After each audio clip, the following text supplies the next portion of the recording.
क्या बात है बात कि चल जाई राजा रहब कैसे हो और हमारे साथ ऐसन काहे करता रहो कि चली जाई बहारा सुतब के करा कोरा में अरे आँखी के सोझा रहा दिया के तोरे लोगन के सामान में काहे टेंशन दे लगलू।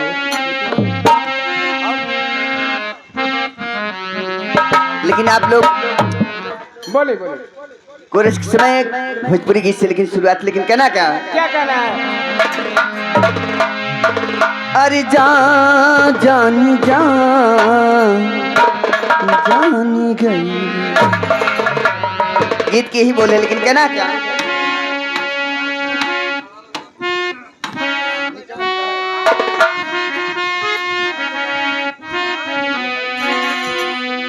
अरे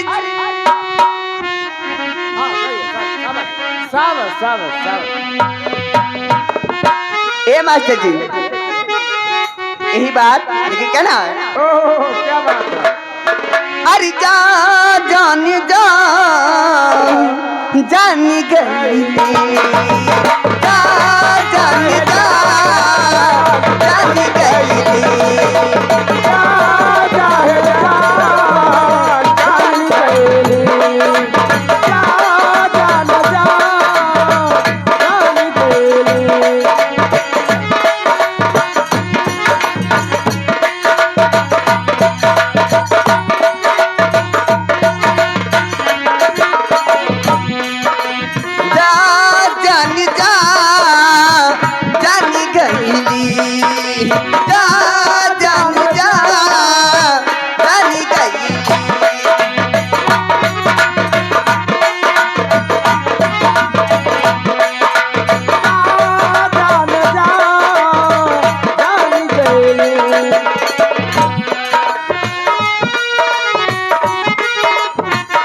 जान कहना है ये मास्टर जी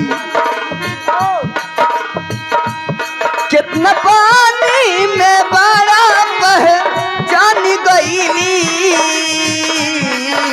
क्या बात है। कितना पानी में बर्फ है जान गईली जान जान